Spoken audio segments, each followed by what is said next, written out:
Ladies and gentlemen, good day and welcome to HCL Tech's Q3 FY26 earnings conference call. As a reminder, all participant lines will be in the listen-only mode, and there will be an opportunity for you to ask questions after the presentation concludes. Should you need assistance during this conference, please signal an operator by pressing star and then zero on your touchtone phone. Please note that this conference is being recorded. I now hand the conference over to Mr. Nitin Mohta, Head Investor Relations. Thank you, and over to you, sir. Thank you, Darwin. Good morning and good evening, everyone. A very warm welcome to HCL Tech's Q3 FY26 earnings call. We have with us Mr. C. Vijayakumar, CEO and Managing Director, HCL Tech, Mr. Shiv Walia, Chief Financial Officer, along with the broader leadership team to discuss the performance of the company during the quarter, followed by a Q&A. In the course of this call, certain statements that will be made are forward-looking, which involve a number of risks, uncertainties, assumptions, and other factors that could cause actual results to differ materially from those in such forward-looking statements. All forward-looking statements made herein are based upon information presently available to the management, and the company does not undertake to update any forward-looking statements that may be made in the course of this call. In this regard, please do review the safe harbor statements in the formal investor release documents and all the factors that can cause the difference. Over to you, CVK. Thank you, Nitin. Good day, everyone. Thank you all for joining HCL Tech's FY26 Q3 earnings call. Wishing all of you a very happy new year. I'm very pleased to report HCL Tech has delivered yet another standout quarter on all fronts: revenue growth, bookings, and margin improvement. This performance is underpinned by our AI vision and offerings, our deep engineering heritage, and our unwavering commitment to client value creation. We delivered excellent top-line growth this quarter, demonstrating our ability to capture market opportunities even in what is seen by many as a constrained environment.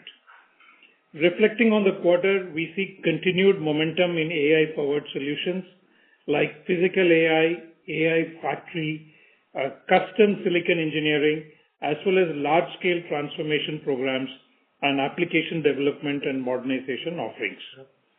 Our revenue for Q3 came in at $3.7 billion, a growth of 4.8% year-over-year and 4.2% on a quarter-on-quarter in constant currency terms.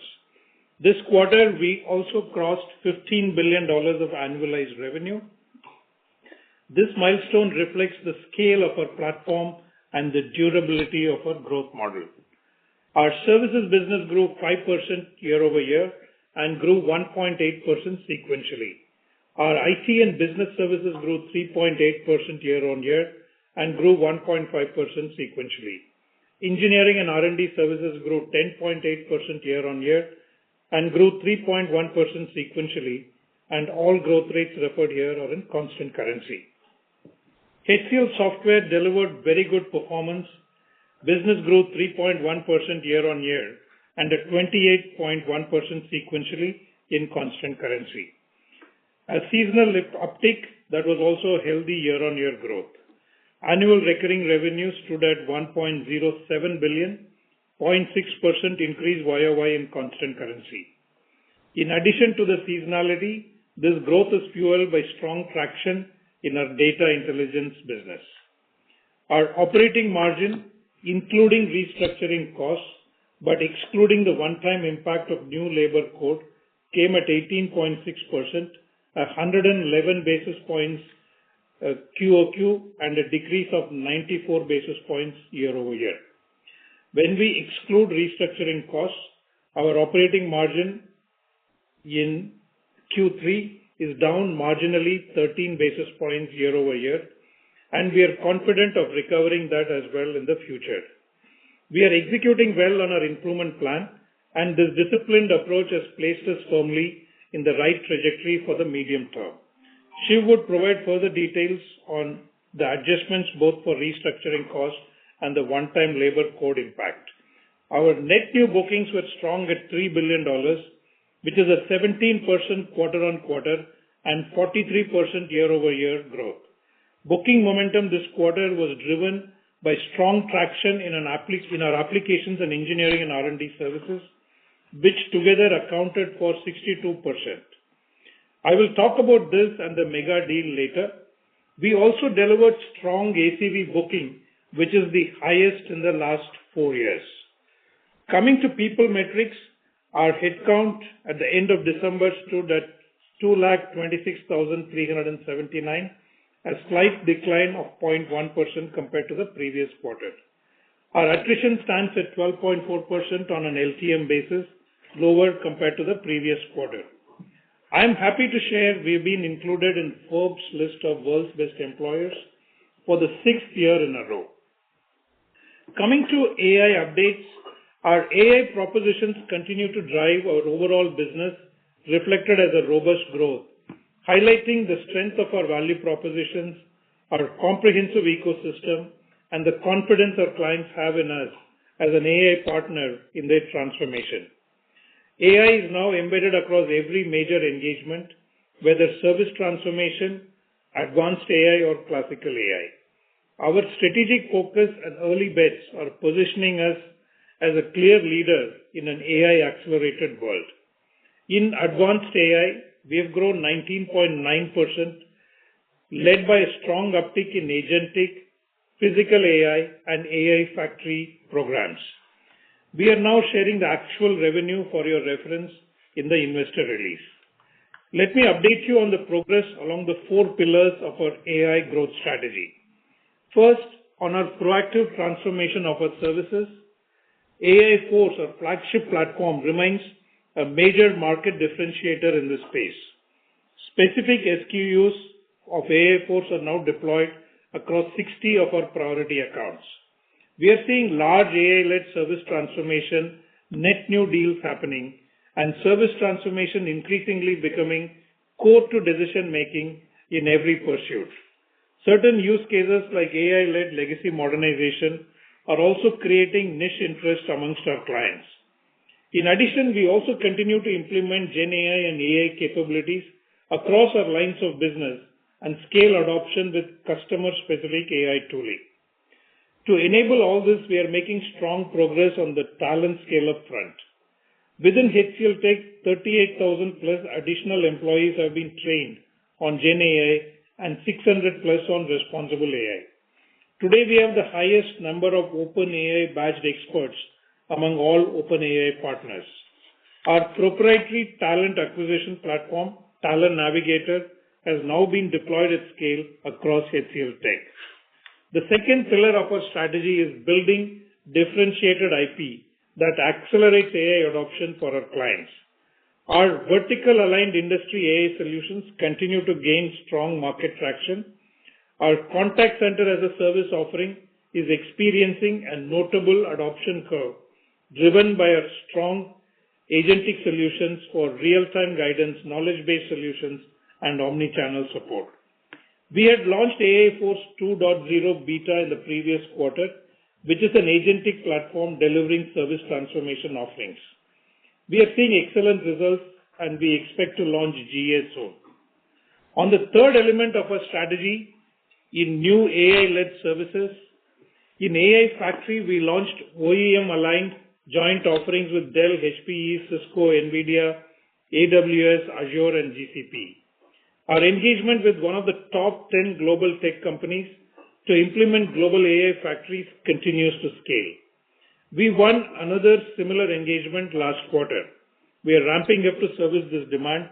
This is a significant growth vector for our digital foundation business. In physical AI, our proactive investments in skills, ecosystem build-out, and our proven engineering and infrastructure strengths have allowed us to secure a differentiated position in this rapidly evolving market. AI engineering services are also seeing great demand. Custom silicon development focused on edge inferencing and compute for training. Both physical AI and custom silicon work are significant growth vectors for our engineering services. There is substantial momentum in the adoption of agentic solutions within application engineering, integration, and migration services across industries such as telecom, financial services, life sciences, and technology. Value stream innovation is getting reflected as increased momentum across key value chains, particularly in supply chain management, customer billing, commerce, and retail. In AI advisory, we signed several significant engagements this quarter and also joined the AI Verify Foundation, reinforcing our commitment to trustworthy AI. And on the fourth pillar, we continue to strengthen our partnership ecosystem. We announced two major partnership advancements this quarter: the launch of a physical AI lab with NVIDIA in Santa Clara and exploration of next-generation industrial AI use cases with SAP. We deepened existing collaborations with AWS on AI-powered innovation for financial services sector. We deepened collaboration with OpenAI, increasing adoption of OpenAI Codex, making us one of the first GSIs globally to earn this recognition with OpenAI. All this effort is helping us several recognitions and citations, including a very notable mention as a key physical AI and robotics partner during NVIDIA CEO's keynote at CES 2026, which happened last week. This reinforces the strategic depth of our collaboration in physical AI. Many other recognitions are in the investor release. If I look at the outcome of our work on the AI front, I'm pleased to say we won several large engagements this quarter in areas like physical AI, our offerings like AI Factory and AI Foundry, and you can find more details in our investor release. Coming to bookings, as I mentioned earlier, we did $3 billion bookings this quarter. In our services business, we are also experiencing rapid growth in our application business, fueled by strong deal momentum and execution. Clients count on us for value stream transformation, application modernization, data solutions, and large-scale system integration. If I look at our services business with a wider lens, our AI propositions drive success in areas like engineering productivity, enhanced data management, and new digital experiences powered by Agentic AI Force 2.0. With investments in enterprise advisory, digital, modern apps and commercial apps, data and core AI, and the partnerships with hyperscalers and product companies, we are accelerating our customers' business transformation in a unique way. Calling out a couple of big deals, starting with a mega deal with a global apparel retailer, we won a mega 5-year strategic engagement with a TCV of $473 million to serve as its long-term AI-led technology partner. Under the agreement, HCL Tech will modernize the client's application and data landscape, leveraging our Agentic AI Force 2.0 platform. The agreement extends beyond IT services to include collaboration on improving brand experiences while supporting evolving business needs of the client. Additionally, HCL Tech will facilitate the transformation of clients' current operating model, simplifying the technology organization, and realigning teams around outcome-oriented functional domains. This engagement is designed to improve engineering productivity, modernize software engineering, and data lifecycle management through advanced AI capabilities, and deliver enhanced digital platforms and product experiences. A leading US-based insurance company has chosen HCL Tech as its strategic technology partner, consolidating services previously delivered across multiple providers.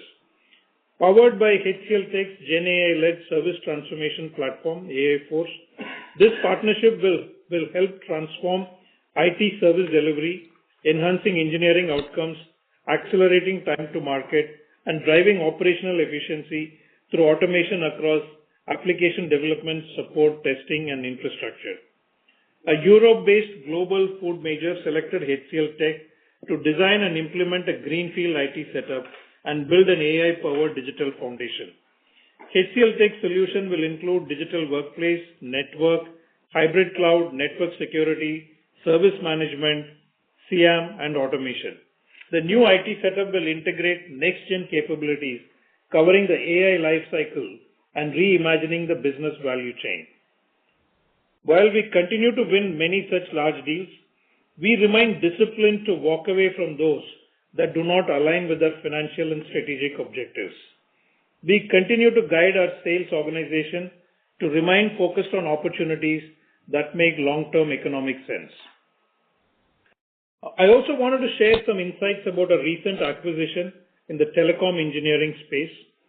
We've been seeing good traction in this space, and to further reinforce our leadership in the telecom service provider industry, this quarter we acquired Telco Solutions business from Hewlett Packard Enterprise. This strategic move builds on the momentum from our successful integration of HPE's Communications Technology Group acquired in 2024, which is now growing nicely. We are doubling down on Telco Solutions to gain more industry-leading intellectual property aligned with our nonlinear growth aspirations, and enhance product engineering and R&D capabilities, and deepen existing client relationship as well as gain new relationships with top global communication service providers across geographies. With this deal, we are now well positioned as an SI with comprehensive telecom IP portfolio, unlocking access to significant telecom engineering spend. It is now starting to reflect as a good telecom engineering pipeline. Now I want to provide some comments and update on our software business. This quarter we've had multiple wins, including large ones. New clients were added across verticals and geographies. We achieved major competitive wins in HCL Workload Automation and which is an agentic AI orchestration product. We won competitive wins across regions where our products and offerings successfully displaced long-standing incumbents. Let me call out a couple of wins. A Europe-based technology service provider selected HCL Software's workload automation platform to offer secure, scalable, efficient digital banking services to its customers. The platform will be paired with HCL to support the company's mainframe environment. A US-based global food and beverage major selected the HCL Workload Automation platform to consolidate multiple environments, streamline operations, and drive measurable cost efficiencies. A couple of these large opportunities were also synergy coming from our HCL Tech Services clients.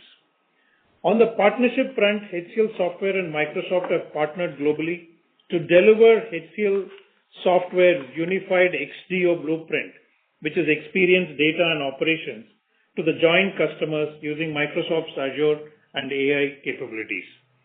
HCL Tech's data and AI division, which is Actian, is seeing increased demand for its metadata management, data catalog, and data governance solutions, and has demonstrated good growth over the last 5 years, driven by enterprise data management solutions. During the quarter, we announced the acquisition of Jaspersoft and Wobby, which will strengthen this division's offerings. By combining Actian's enterprise data management capabilities with Jaspersoft's advanced analytics, we will offer a unified end-to-end data and analytics platform that addresses rising demand for metadata management, data catalog, and data governance. Integrating Wobby's proprietary semantic layer and agentic architecture will help AI-powered natural language analytics on a unified governed platform, enabling clients to query complex data sets and receive actionable insights instantly. With the integration of Xenia, Wobby, and Jaspersoft, HCL Software's data offerings is evolving into a holistic AI-powered end-to-end data intelligence platform with an integrated architecture that supports secure data management, advanced analytics, and proactive natural language-driven insights, all positioned to meet the growing demand. Coming to a few more key business updates. Over the past few years, we've strategically expanded our presence across multiple countries that offer significant opportunities for technology services, driven by scale, rapid growth, or both. Many of these markets, including India, have seen strong acceleration, and we continue to invest in deepening our footprint. India represents a high-growth market with substantial opportunities to deliver high-value, cutting-edge work, specifically in the context of India-centric domestic opportunities distinct from the GCC opportunities. I am pleased to share that Sandeep Kumar Saxena, a seasoned leader with over 25 years at HCL Tech, having led strategic initiatives across multiple geographies, will now lead our India business as a part of his portfolio. This would accelerate our engagement and growth in the fast-growing Indian market. Finally, on pipeline and market trends, our pipeline continues to demonstrate strength and sustained growth across business segments, verticals, and geographies. While uncertainties persist in the global market, leading to slow spending growth on traditional offerings, the fundamental demand for technology as a driver for business transformation remains structurally intact. We see strong demand for Gen AI agentic across the portfolio and is getting embedded in every deal. In addition, we see very good demand for advanced AI capabilities like physical AI, AI factory, etc., that are well linked to the CapEx spend in the AI space. While traditional discretionary spending areas have slowed, opportunities are emerging in newer pockets like this in establishing and managing AI infrastructure where discretionary investments continue. We are performing well here and would see strong growth going forward as well. I also believe there is little value in waiting for either historical or anticipated discretionary spending to resume. Instead, the focus should be on proactively identifying where new spending is occurring and targeting those opportunities like what I just mentioned. Capturing such opportunities in this environment demands a high degree of creativity and innovation and should be aligned with where the money is moving today rather than where it used to be. We at HCL Tech are always working to address such evolving trends, and I'm confident we would do it well in this cycle as well. Now I would request Shiv to walk you through more details on the numbers and the updated guidance. Over to you, Shiv. Thank you, CVK. Good morning, good afternoon, and good evening to all of you. Thank you for joining our Q3 Financial Year 26 earnings call. Let me walk you through our financial performance for the quarter. Starting with the revenue performance, total revenue for the quarter is $3,793 million, a growth of 4.2% quarter-on-quarter and 4.8% year-on-year in constant currency terms. Services revenue for the quarter came in at $3,379 million, a growth of 1.8% quarter-on-quarter and 5% year-on-year in constant currency terms. Our IT-based services grew 1.5% quarter-on-quarter and 3.8% year-on-year. The ERS segment grew 3.1% quarter-on-quarter and 10.8% year-on-year in constant currency terms. Software revenue for the quarter is $425 million, a growth of 28.1% quarter-on-quarter and 3.1% year-on-year in constant currency terms. In terms of geographies, during the quarter, USA grew at 1.5% year-on-year. Europe grew at 4.6% year-on-year, while India grew at 15.8% year-on-year, and rest of the world reported an increase of 22.1% year-on-year in constant currency terms.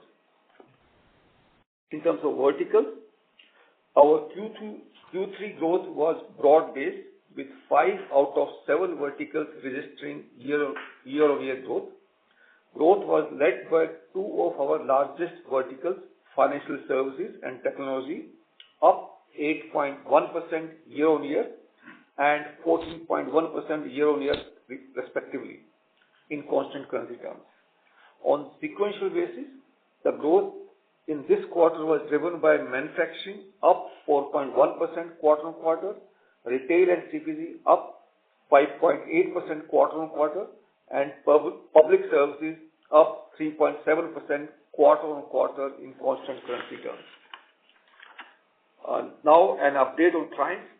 Our relentless focus on serving our customers has helped us grow our client relationship. On a year-on-year basis, we added 1 client in the 100 million category, 3 clients in the 50 million category, and 15 in the 20 million category, and 20 in the 10 million category. HCL Software business continues to progress in the right direction as clients choose us for the increasing relevance of our products for the digital economy. Let me now share an update on profitability. Our EBIT is at 704 million at 18.6% of revenue. Net income for the quarter is at 537 million at 14.2% of revenue. EBIT and net income exclude the one-time impact of new labor codes. Including the same, the Q3 EBIT is at 595 million and net income is at 455 million. If you were to adjust for the restructuring expenses of 80 basis points this quarter, our Q3 margins are at 19.4%, just 13 basis points down year on year. This should address concern around underlying profitability of our portfolio.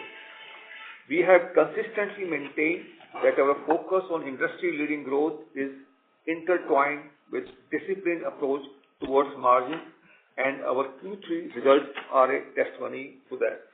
In terms of margin bridge, our company margins have increased by 111 basis points quarter on quarter from 18.6 to 17.5% in the previous quarter. The improved profitability for the software segment gave us 18 basis point benefit. For services, the 7 basis point quarter on quarter decrease were driven by following factors. Project expense helped us to obtain 104 basis point gain from higher utilization during the quarter. Wage hike impact was 80 basis point. Furlough seasonality impact was 45 basis point, and forex gain from INR depreciation gave us a positive 40 basis point. Restructuring expenses had an incremental impact of negative 26 basis point in this quarter. Now moving on to the return on invested capital, ROIC. Our ROIC continues to improve thanks to our ongoing focus on profitability and efficient capital management. The last 12 months ROIC is at 39.4% for the company, up 277 basis points year on year, and services ROIC now is at 45.9%, up 117 basis points year on year. Software continued to improve with ROIC at 23.1%, up 513 basis points year on year. Let me also now share the details on our strong cash generation. Over the last 12 months, operating cash flow is at 2.5 billion, while free cash flow amounted to 2.35 billion. Operating cash flow to net income conversion is healthy at 127%, and free cash flow to net income is at 120%. The balance sheet continues to strengthen with gross cash at 3.82 billion and net cash at 3.55 billion. Our total DSO, including unbilled, is currently at 81 days, an increase of 3 days quarter on quarter due to seasonality in the software business. For our shareholder, the diluted EPS for the last 12 months came in at rupees 63.35, which is up 0.7% year on year, including the impact of new labor code. The diluted EPS is INR 60.70. The board has declared an interim dividend of INR 20 per share for the quarter, and the record date is 16th of January, and the payment date of the same shall be 27th January 26.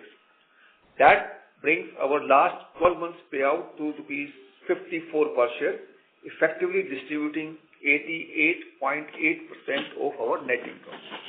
Now an update on guidance. On the back of a standout quarter and sustained growth momentum, we are raising our full-year services revenue growth guidance to 4.75 to 5.25 in constant currency terms, and the company-level guidance to 4% to 4.5% in constant currency terms. We remain on track to deliver on our full-year EBIT margin guidance of 17 to 18%. Please note that our guidance does not include contribution from the three recently announced acquisitions, Telco Solution business from HPE, Jaspersoft, and Bowie. The margin guidance is inclusive of the restructuring cost, but excludes the one-time impact of the new labor codes. That's all from my side for now, and I would like to hand over the session to our moderator for a Q&A session. Thank you. Thank you very much. We will now begin the question and answer session. Anyone who wishes to ask a question may press star and 1 on their touchtone telephone. If you wish to withdraw yourself from the question queue, you may press star and 2. Participants are requested to please use handsets while asking a question. Ladies and gentlemen, we will now wait for a moment while the question queue assembles.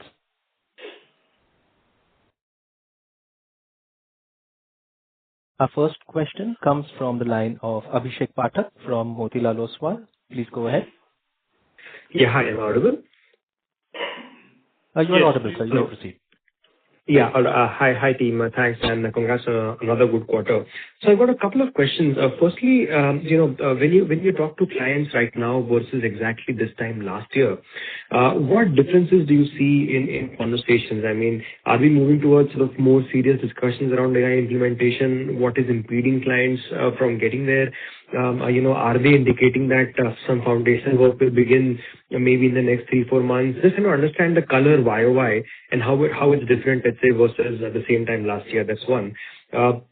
Second question, and related, of course, is which service lines do you think is the client coming in and saying that, earlier we were constrained by budgets, but now that AI is helping us immensely, we can sort of, really unlock and maybe do a lot more of something we weren't doing at all, right? That's the second question. And lastly, for Shiv, if you can provide a brief update on how much more restructuring charges are pending, and under the SG&A investments as well, whether they should continue into 4Q or how should we sort of model that in? Thank you. That's all from my side.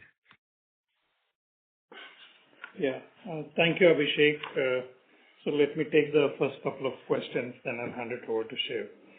On the AI conversations last year to this year, definitely there is a lot more holistic conversation on how AI would change the entire organization. I think last year we were still talking significantly about point solutions and trying to prove that AI can deliver some meaningful value.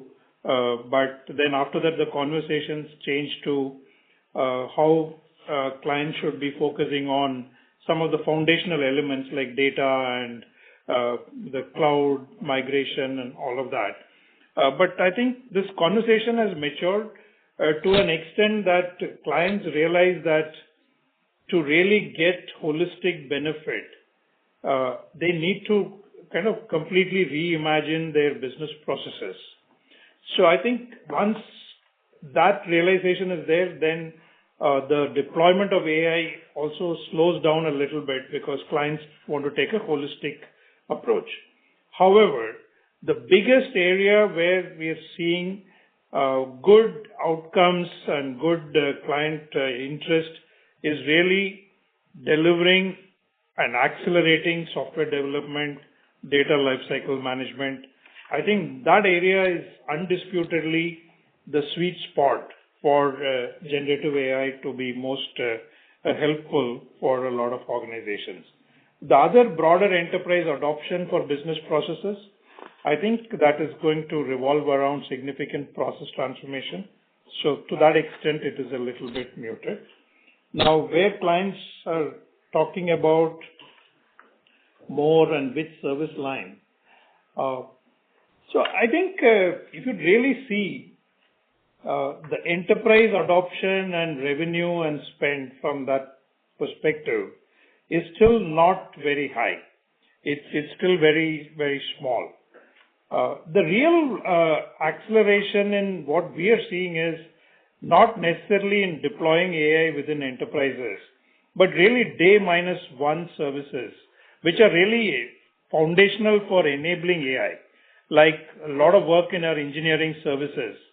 Like I mentioned about custom silicon for edge inferencing, is a big area where a lot of companies, which are across multiple industry verticals, this is not restricted to semiconductor industry.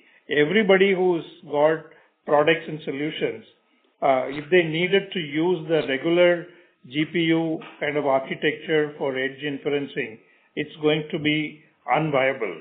So they're looking at custom chips to be a big spend area to really reduce, to really get the best ROI out of the AI spend. And similarly, for a lot of technology companies, the AI factory, which is largely the AI data centers, the professional services around design, implementation, operations, support, managed services. We talked about a large client who's top 10 technology company. They continue to expand as their CapEx spend is expanding. We have acquired another top 10 technology company for the same AI factory services. So those are the areas which are really day minus one of AI. That's really where we are seeing very good traction, especially for advanced AI services. And for the question on the restructuring. Yeah. So Abhishek, if you recall, we have indicated that for the full year, we will have an impact of 50 basis point on our margins. This is one of restructuring cost this year. And we expect the similar kind of impact in Q4 also. Our endeavor is to finish this exercise by Q4 and start the new financial year on a clean state. I think that's where we are. So expect a similar kind of charge in the Q4 also. And on the SG&A part, we will continue to invest on the AI solutions as well as on the GTM. So that will continue for us. Got it. Thank you and all the best. Thank you. Thank you. We have our next question from the line of Ravi Menon from Macquarie. Please go ahead. Hi, congrats on a good quarter. Just wondering about the retail vertical's performance. Seasonally, normally Q3 is not great for retail, but this quarter you showed really a strong performance. And you also talked about a mega deal win there. Has that already started contributing this quarter? No, there is no contribution from the mega deal this quarter. It will start ramping up in the current quarter. And retail is really coming from a number of wins in a couple of large clients where we have won business in the previous quarters. They are getting into execution. Okay, thanks, VK. And you've also seen at the Q3 there were good performance in the software segment. Right? Last year we had I think had a slight decline year on year for software products. So is this a sign that customer spending is starting to pick up again on annual maintenance contracts and such like that? And does that also mean a bit more user spending? That actually they're starting to open up wallets again for IT spending? I don't think this is reflective of broader IT spending. I mean, of course, we have the seasonality, which has driven strong growth. And definitely there is a very strong demand for data intelligence portfolio. Xenia, coupled with Actian's existing portfolio, definitely is a very compelling offering. And we are able to replace several of the incumbents. And we have some good success stories. So that is scaling up. And overall data portfolio continues to do very well.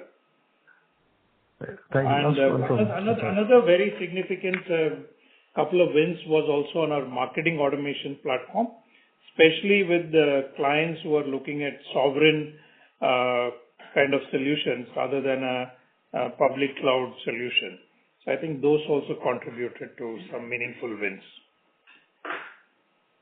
Thank you, CVK. One last one for me. With such strong deal wins over the last 9 months, why is the guidance still implying a slight decline in the lower end of the guidance for Q4 for services?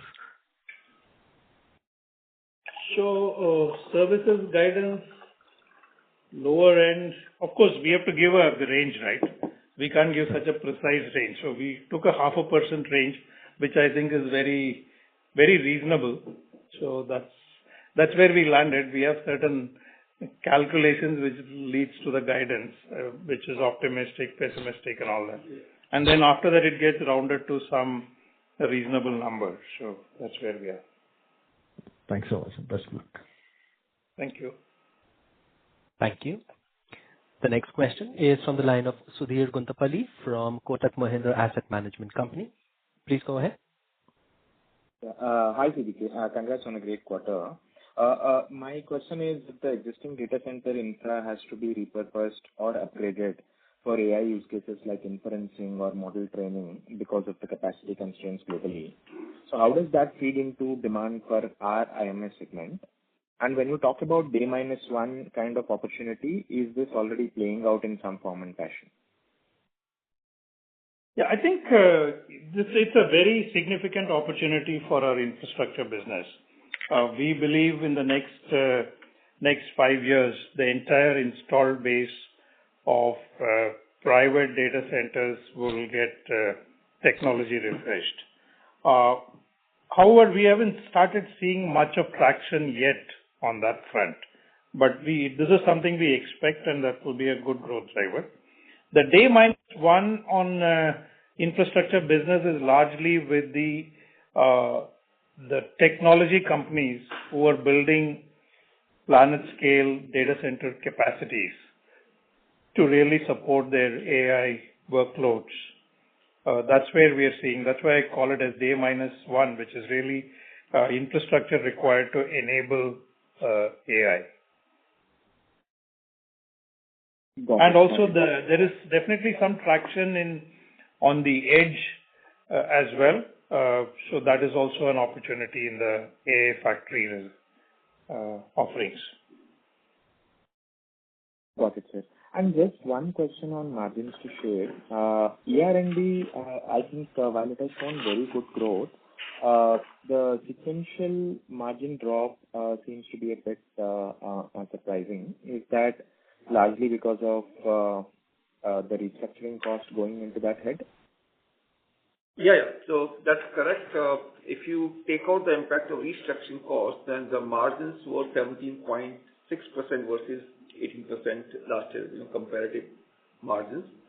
And this quarter, there's around 90 basis point impact of wage hike we are given, and also another 30-40 basis point of furloughs. So that's what caused the slight dip in the margins. Fair enough, sir. Thanks on all of this. Thank you. The next question is from the line of Vibhor Singhal from Nuvama Equities. Please go ahead. Hi. Thanks for taking my question. And congrats team on a very solid performance in a seasonally soft quarter. CVK, my question was mainly on the manufacturing vertical. This vertical has been under the tariff uncertainty hit, as well as I think the auto vertical has also been basically facing a lot of headwinds, both and for entirely different regions in the US and Europe. How do we see this? How have our conversations been in this vertical with the clients? So if you could maybe break up your answer into two parts. One is the non-auto part of manufacturing. How is that looking? Do you expect the tariff uncertainty to come down and maybe growth to pick up in the coming quarters? And then secondly, on the auto sub-vertical, how are we looking at it? And do you think the pain is going to continue in terms of the EV adoption or the challenges that the auto OEMs are facing in different geographies? Yeah. So in the manufacturing vertical, of course, we have three major components. One is the mobility vertical, which is the auto and travel transportation. And the second is the traditional industrial manufacturing. And third is aero and defense. We are seeing good traction in aero and defense, and that has contributed to some of the growth. In the mobility segment, especially in the engineering services, we are seeing a kind of stability coming, and but it's still a little early to call out if there is a secular growth in this segment. That's all I want to call out. And like the traditional engineering segment that you mentioned, the manufacturing part of it? Yeah, manufacturing, I think it's still a little bit muted, I would say. Got it. And the tariff uncertainty would still be there for most of these companies. Yeah. Got it. Sure, that's great. Just one my last question to Shiv. Shiv, you mentioned that we are looking to basically take the entire impact of restructuring in Q4, and a similar kind of impact can be seen as we saw in this quarter. So beyond that, are we basically looking at possibly going back to our 18 to 19% margin guidance range in FY27? Or would you like to maybe take this commentary later on in Q4? So I think as regards the O&D, the performance is concerned, if we normalize the restructuring costs, then the margins were 19.4% versus 19.5%. That's a very healthy sign that, structurally there's no issues with the margins. But for the next years, we would like to wait, maybe we'll update you in April, what sort of the guidance we want to give, but I would not like to call out the margins for next year now. Got it. Appreciate your comment on that. I think that's all from my side. No further questions from me. Thank you so much for taking my questions, and wish you all the best. Thank you. Thank you. The next question is from the line of Sandeep Shah from Equirus Securities. Please go ahead. Yeah, thanks for the opportunity, and congrats on a very strong set of numbers across many attributes. So the first question is, in terms of commentary about ACV being highest in the 4 years, as well as if I look at your services growth guidance on the 4Q exit at the upper end, you will have a strong exit in services in Q4 of this year versus Q4 of last year. So I'm not asking for a guidance, but if there are no further macro negatives, directionally you believe the organic services growth could be better in the next year versus last year. And just related to that, this can also fill if clients try to increase the investment on the AI adoption more on system integration phase rather than just on the CapEx side.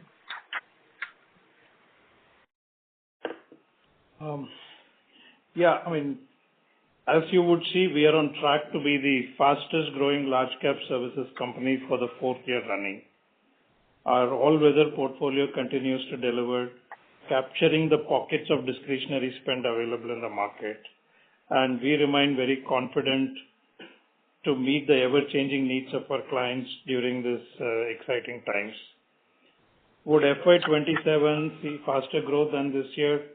Let's wait till April to see where we are able to end the year, and then we can discuss. What was the second part of the question? The integration. Yeah, of course, the integration. I mean, right now we are looking at a lot more traction in day -1 and some service offerings across all verticals and some very specific to the tech vertical. But the general AI adoption trend is there across the board, and we see that incrementally growing as clients really make up their mind to holistically transform their business processes. That's when this trend will be really meaningful. Otherwise, it will be largely traditional deals, but really fueled by AI-led transformation of the IT operating model, software development, data lifecycle management. That is the biggest differentiator which is driving some better wins. In fact, all the 4 of our largest deals were by our AI Force 2.0 agentic platform. So that's where we are heading.